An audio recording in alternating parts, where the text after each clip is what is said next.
Welcome back into another episode of Where the Game Lives On, the official podcast of the Missouri Sports Hall of Fame, Season 3, Episode 31. Just cruising through the year, busy schedule, busy time. Taylor Frederich sitting down to join us again. It's been a minute, hasn't it? It has been a minute. Do you have a favorite number 31? A favorite, like an athlete? Like a favorite number 30? Yeah. I can't even think of a number 31 off the top of my head. I don't know. That just... Who would wear 31 would be like a running back in football. Or maybe that's like a fullback number. Reggie Miller. Wasn't Reggie Miller 31? I don't know. 30. I'm not intelligent enough. I'm not versed enough in the basketball world. Me neither. What was it? He scored 12 points in like 30 seconds or something. 31 seconds. Like 12 and 12. Oh, really? 13 and 13 or something. It was something like crazy. Something crazy. Anyway, we'll get into this episode. We've got a lot going on here at the Missouri Sports Hall of Fame Stand Usual coming up. You excited for that? Right around the corner, coming up here in a couple days. It's a cool event. It's a cool event for sure. It's the flagship event for the Hall of Fame's golf calendar. It's been one that's been around for 25 plus years. Yeah. So again, it's a great event. It's a stay and play up in Camdenton. The event's moved a couple different times. Excuse me. We've been at Old Kinderhook at the lake for 4 or 5 years now. It seems like. I know we've got a couple listeners who will be up there next Sunday, so we appreciate you guys. But looking forward to that. Going to have some big names in there. It's going to be an exciting time. Always is. What's been new with you though? You've got a 1-year-old now. You have a 1-year-old. He celebrated first birthday last week, so we did birthday party over this past weekend. So always good to get the family and friends and everybody together to celebrate that. It's also always good to have those things in the rearview mirror. So we celebrated that. Other than that, we're just kind of gearing up for the fall calendar of activities. Oh, I know. I'm trying to kind of squeeze in like as many lake days as I can before they're just behind us. I remember doing this or saying this last year. Not that my wife and I sat there and, have a calendar and plan every single thing out, but as things come up, obviously we, put them on calendars and whatnot, but man, the fall time always seems to just fill up, whether it be with obviously professional things, but even personal things with whether it's ball game, going to a ball game or, family holidays, whatever it is. It just seems to, our calendar is completely filled up. Yeah, it does. It really fills up quick. And it just seems like, I don't know. I think people get tired of the heat after a little while. And so then once it starts to cool off, they want to go do stuff. And it's like, oh, yeah, we got football and we got all these, different things at work. Man, I'm ready for the fall weather. I know we've been blessed in some ways with some kind of mild days, throughout late July and throughout this month a little bit. But man, I'm ready for that fall. I think that fall crisp. Absolutely. I think that's one thing that's great about Missouri is that you get a little bit of each season. And it's not like none of them are really longer than any of the others. So it's just the perfect amount of time where you kind of start to get tired of one. And by that time, it starts shifting into the next, And we're at the time, that time of year nowadays where you can get them all. It's just kind of unpredictable in some ways. Looking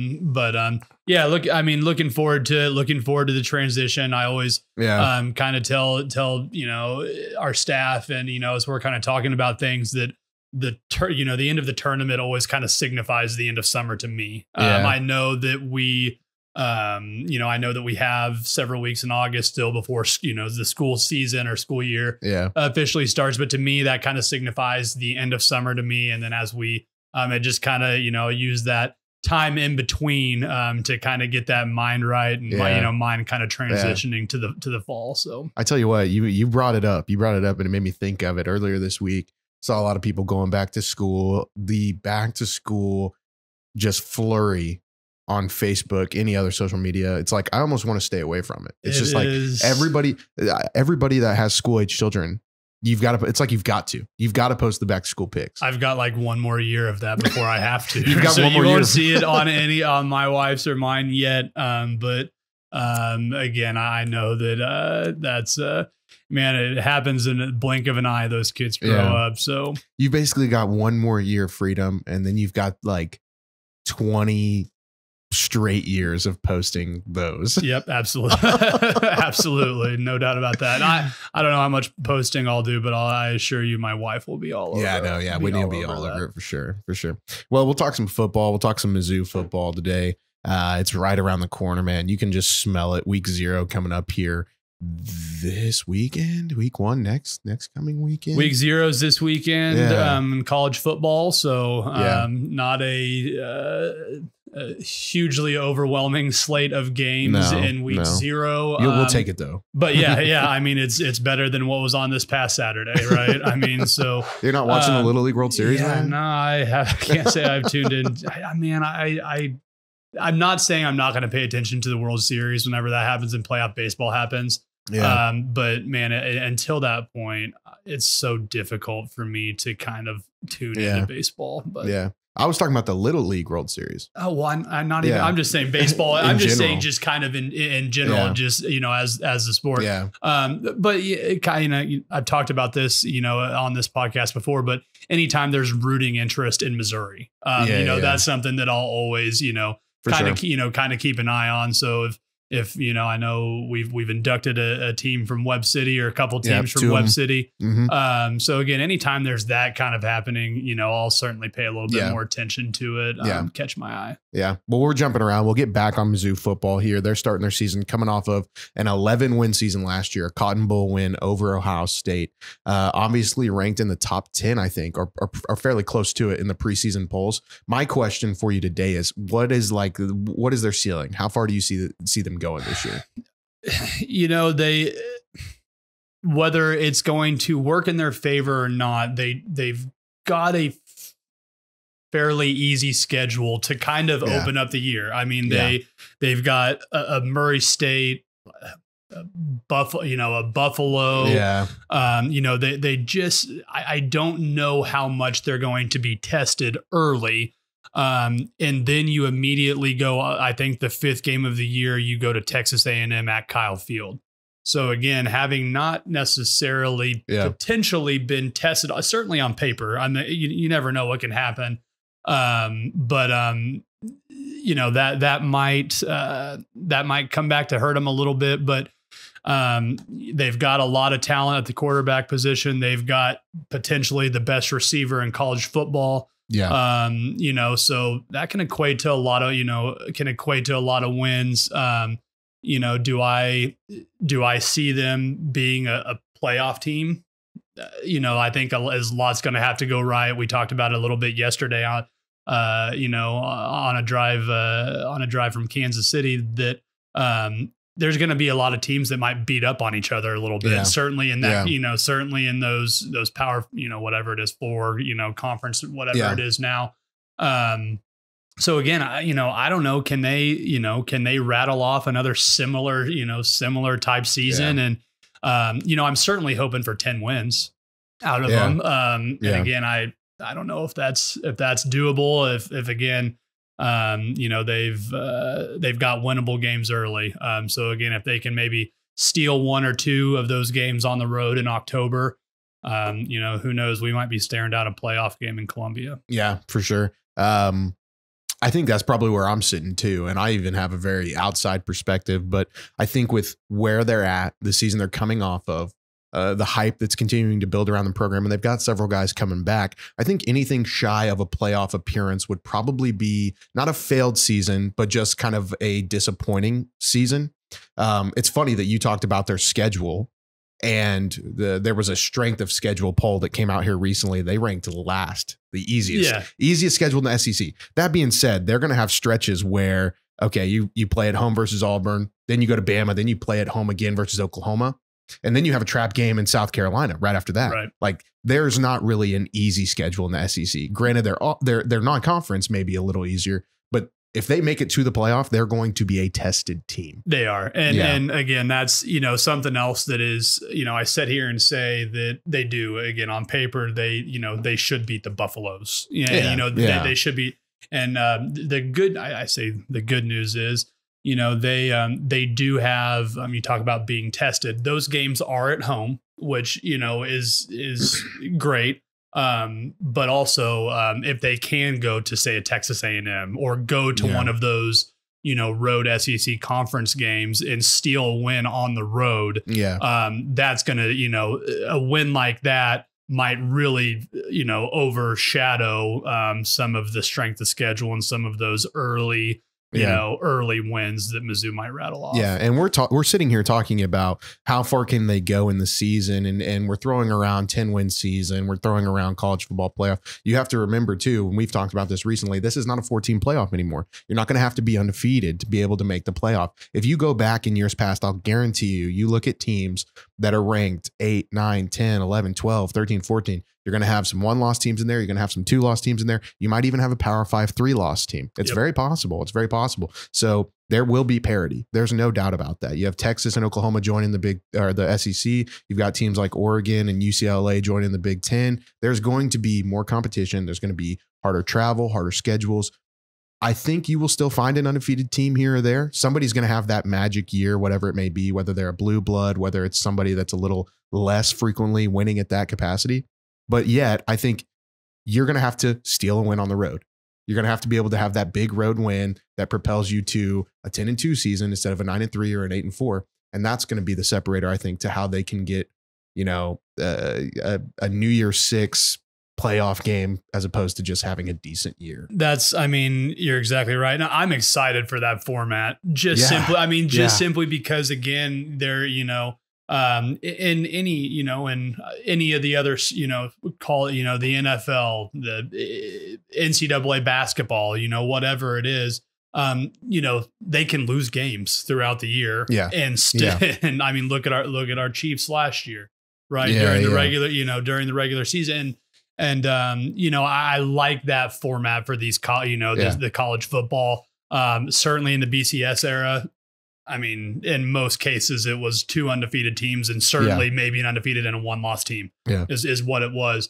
Yes, we've had a couple 2-loss teams in the college football playoffs. Some things really, really had to line up in order for that, order for that to happen. Yeah. And guess what? Guess who was on the outside looking in? A couple of undefeated teams, undefeated teams at that. Yeah. So like that's just, it's going to open up the doors to, that tournament type feel. I'm really, really excited to see how the campuses embrace having a playoff game at home. So I think that's going to be really, really neat to see how that unfolds this year and really how it changes too. Because again, this is just the first year of the change, and imagine, kind of how this thing is going to look, a little bit further down the road. Yeah, absolutely. And I think even what's going to be cool from the perspective of the viewer is starting this coming weekend, you're going to have college football through the end of the year. Absolutely. I think you may, and I haven't looked specifically. I think you have one kind of grace period week there where you have conference championship, and then you kind of have that Army Navy week that'll be a little quiet. But then I think that following week is, you're literally talking about the first round of the college football playoff. I saw that there is like a stretch right there around Christmas that, the NFL, takes advantage of it. And has games on, I think when, the Christmas Day game, they had a game on switching holidays, but the Black Friday, but they take advantage of having games on different times. I think that I saw something on Twitter that was like over a 12-day period of time, there's like football on from like start to finish of the of the day, just from how the NFL schedule is, from how they're doing the college football, the playoffs, the bowl games, that kind of thing. So gonna be a fun Christmas. 11 a to 11 p, just full of football for sure. It'll be interesting though. Going back though to what it will take to get into, I really think for the group of fives, obviously if you're in a conference championship, I think you're more than likely in. It's not solidified. Winning a chip is going to get you in. But I think that 2 losses gives you a chance. And then if you're a group of 5 school, you're pretty much you're going to have an undefeated season, because there's only one at-large bid that will get in. So you basically have to run the table, and you're basically going to have to win your conference championship outright. And so, man, the SEC, it's going to be tough. Week in and week out, it's going to be one of those things like, it's those teams are going to beat up on each other. That will be something that, is inevitable. Yeah. And not only at the SEC too. I mean, even in the other ones. I mean, the Big Ten. Yeah. I mean, those matchups in the Big Ten are nuts. So it's just gonna be. It's going to be a lot of fun to watch this season, to see how it folds out, and again to see how it changes. Even the schedule that we talked about, Mizzou's non-conference schedule. Like, I wonder how much those things are going to be impacted. With all this conference change and whatnot. I know games are scheduled very far out, but you see it. That was announced a couple days ago. Missouri State and Arkansas, they had a game scheduled for 2025 and they've canceled it. Missouri State backed out of it because all of a sudden they have a little bit higher of a price tag in mind. So it's going to be interesting to see like how some of these non-conference games early on, how they affect that 12-team playoff, because all of a sudden, like, Missouri State might be sitting down here and going, Tulsa might not seem like the best idea, or excuse me, Mizzou might be sitting here and going, like, if they have like a Tulsa or somebody, no offense to Tulsa, on the schedule, they might be looking at that and going, maybe we go out and schedule a BYU, or perhaps somebody, somebody like that all of a sudden that kind of brings our strength of schedule up a little bit. Yeah. And, that's going to be interesting to see how I think people are going to want to, in the SEC, one thing you got to think about with the non-conference too is you don't have to travel to the West Coast for SEC play. Yeah. Every other conference is going to have to travel to the West Coast at least once. So do you want to worry about travel? Do you not want to, you won't have to travel out there at all if you don't want to. Because, that's all. All that's been added in the SEC, over the course of the last 5-6 years, Mizzou A&M, OU and Texas, Texas and OU, so everything's right there, kind of centrally. But then, like ACC, they've got Cal and Stanford, Big Ten. You know what I mean? So everybody's gonna have to deal with that. But I think too, going back Oregon, to traveling to Penn State, crazy. But I think one thing that teams are going to consider too now with their non-conference schedules is we don't want to play powerhouse FCS schools. Sure. Because it's not benefiting us at all, but you could go lose to a South Dakota State. You could go lose to you name it, right? Anybody in the Valley. You could go lose to any one of those teams on any given day. And so I think you're going to see them go for the lower price tag teams that they know that they're just going to be able to, because, Arkansas doesn't want to bring in Missouri State at home and then, lose for 3 quarters and barely squeeze one out, because that doesn't make them look any better to any sort of committee. Which, that's, who knows how those conversations behind closed doors went with them. But it's very likely how it could have went this year. Say, I don't want any part of it. Absolutely. Well, we'll see. Week 0 coming up this following weekend, and it'll be rolling. The ball will be rolling. But we'll shift gears for just a few minutes, talk about the NFL a little bit. I don't know if you've watched any of the Chiefs preseason games. They've got one coming up on Thursday. But I think they've looked solid. They have, I guess, kind of what I've expected out of them, which I didn't really know what I expected out of them either. They've small sample size for a lot of the guys that you're going to see out there on a week in and week out basis. Yeah. Which is like that across the board in the preseason. And, look, they've got the target on their back. They know that. I think that everybody across the league, certainly everybody across the media, knows that. I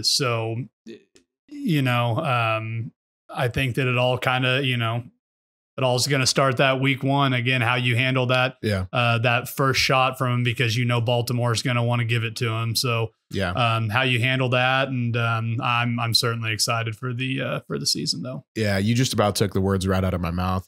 I think they've looked solid. I think the offense is going to have to kind of establish the identity a little bit. It's just going to look a little different. But I think more than anything, the biggest obstacle for them is just going to be the noise. You know what I mean? Back-to-back Super Bowl champions, big target, like you said, on their back. It's just going to have to be a stay the course.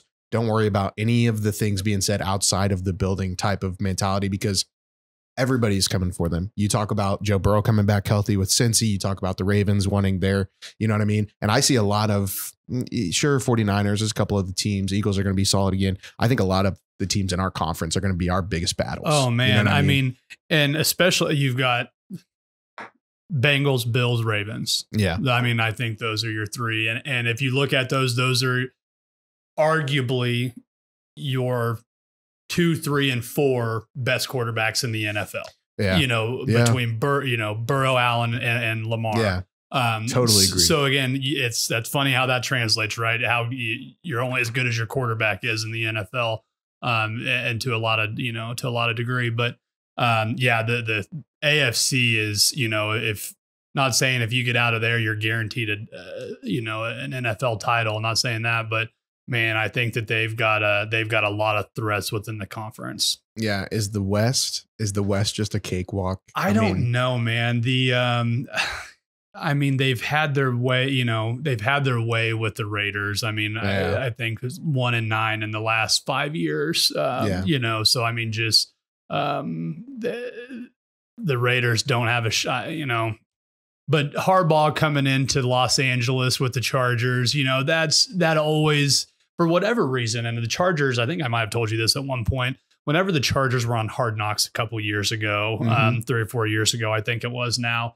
I remember sitting there and texting some buddies and being like, man, I'm fearful of the Chargers, And then it just kind of turns out that the Chargers are the Chargers. Kind of beat themselves. Yeah. Find ways to lose. Yeah. And whether that be injury, which they've had, overcome a lot of that. I'm not worried about the Broncos. Right now, I mean, they've got a great coach in Sean Payton. I think they're going to, all signs seem to be saying they're going Bo Nix, right? To start. So again, I can't see a rookie quarterback coming in and really giving the Chiefs too much trouble. No, but, seriously.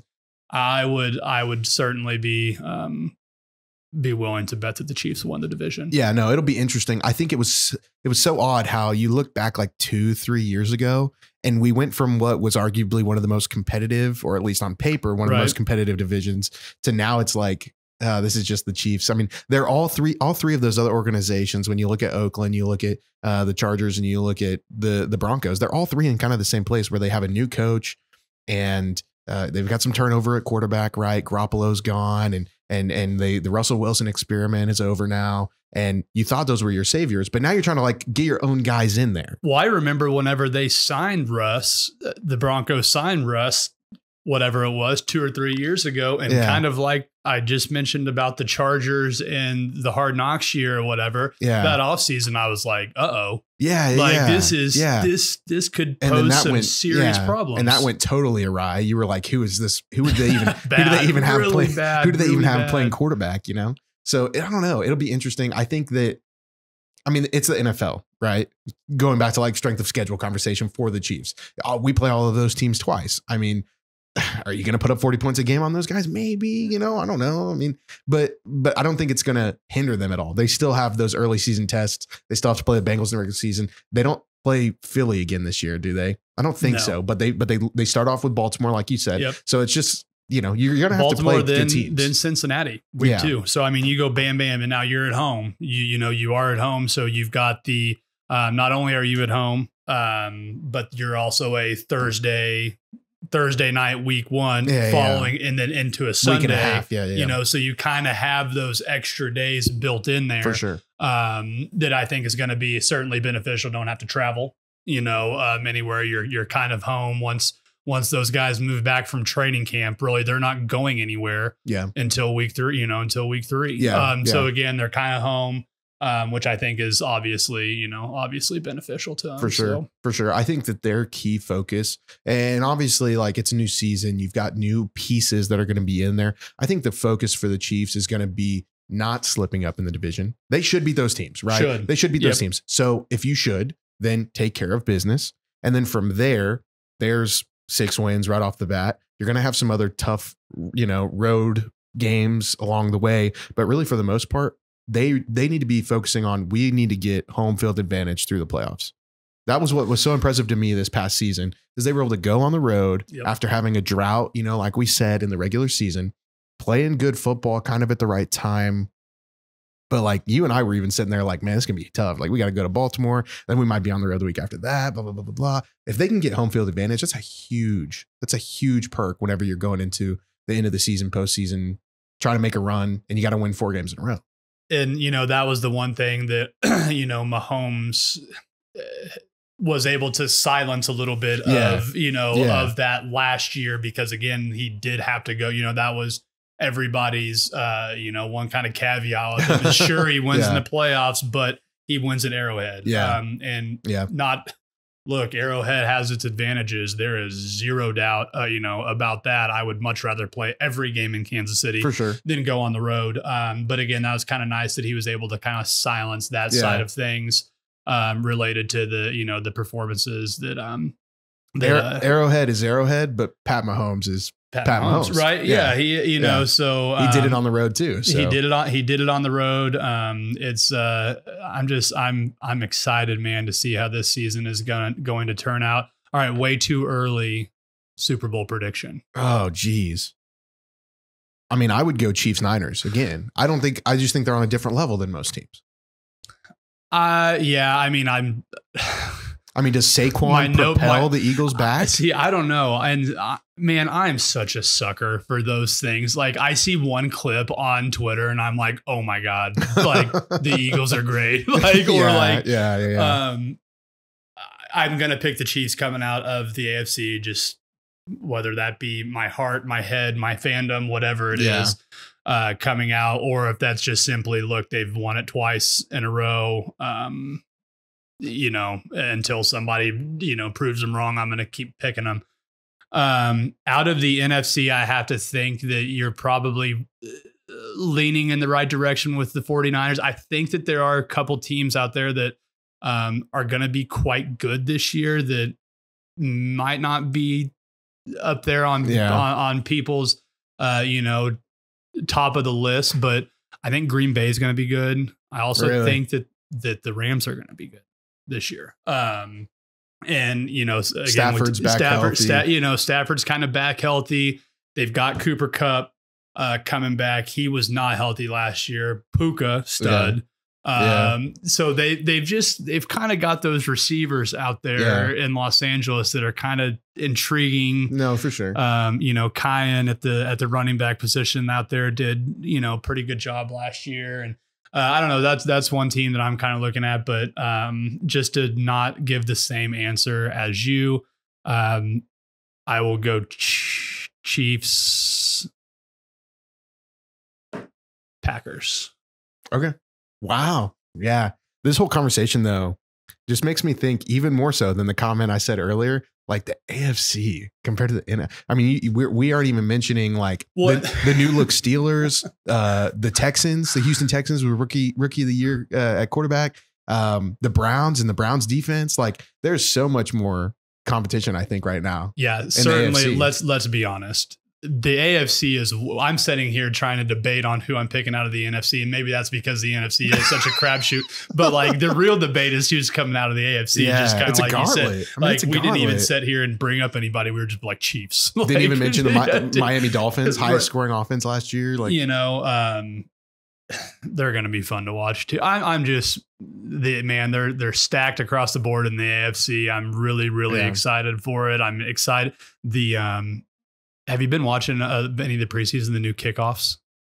Yeah, it's weird. Some of the rules are kind of weird, but I like it. I think it's safer. I think it makes for a little bit like tougher. You know what I mean? Like there might be some opportunity for some returns here and there. I think that's what you're going to see. I think that you're going to almost see like one side or another on it. Like you're going to see something like a dynamic return, or you're just going to see like a normal football tackle play, play, which I guess is what you had on normal kickoffs anyway, minus the collisions. That's kind of obviously, I think, was a huge determining factor in it, in the decision to go this route. But I will say that I think that a lot of it's being met with a lot of mixed reaction, with, just special team coaches and, and I mean, things that were once considered football plays might not be considered that anymore, just because of how much they changed the dynamic of the actual, of the actual kickoff. So I think it'll be really interesting to see what they will do with it.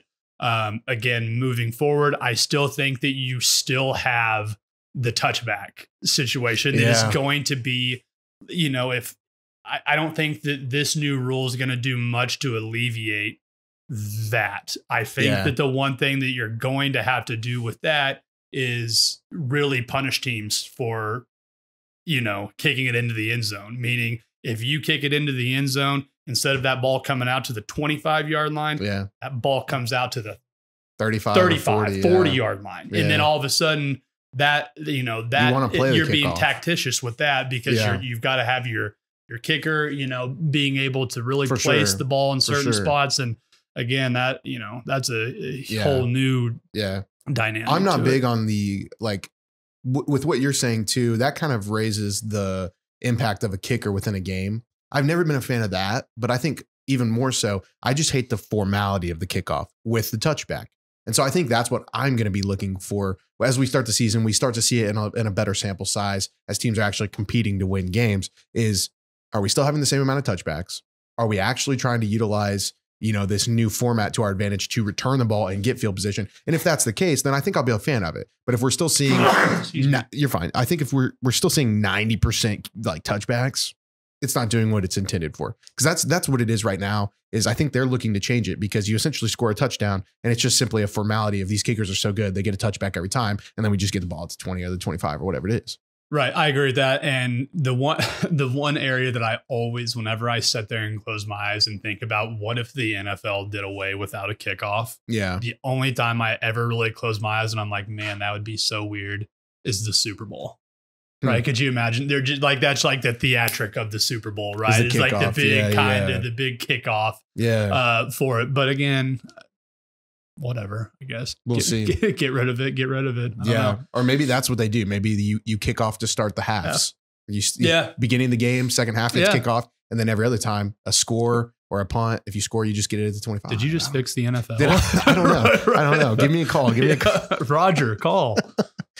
Well, if you made it this far in the episode, we appreciate you joining us. New episodes every Wednesday, Apple Podcasts, Spotify, YouTube. Taylor, thanks for joining us. We appreciate it. Always appreciate it, man. Yeah. Be sure to like, share, leave us a review, and we'll see you next time on another episode of Where the Game Lives On.